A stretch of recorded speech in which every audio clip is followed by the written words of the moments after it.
ፊጋው ቸከሷ ወደኛ ናት መሰል። እኔ አይታ ነው። ሂድ እባክህ። ካንተ ምን አይታ ነው? አይታይም ያቆም። ይሄን ደረት አይታ ነው የመጣችው። ዝም በሉ በእናታችሁ። ማን ነበረ ስሙ? ፊጋው ይባላል። የት ታውቃታለህ? ስሜን የምትነግራት በውበቷ ተማርኬ እኮ። ሲጀምር ማታውቀው ነገር አለ። ዞር በል ወደዛ። ሲያስጠላ። ቆይሻ እንዳናግረኝ። ባለፈው ስላልኩ ነገር ተጸጽቻለሁ። ይቅርታ ልልን የመጣሁት። ይቅርታሽን ተቀብያለሁ። አሁን መሄድ ትችያለሽ። እና ደግሞ ጃኬት ክል መልስልህ ነው። ይቅርታዬን ስለተቀበልከኝ አመሰግናለሁ። ትቆያለሽ? አዎ ቆያለሁ። ከራንቺ ጥሩ ትቀልጃለሽ። በይ ሰፍሬ ለቀሽ ውጭ። ምን ነው? ምን አጠፋው?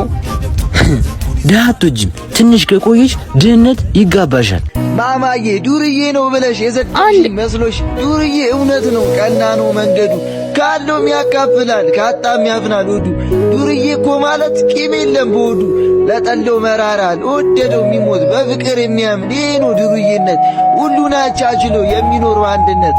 ላፍ ነው ዱነግ ጀማ የለም ዘረኝነት። ምርጥ ያራዳ ልጆች ኑርልኝ።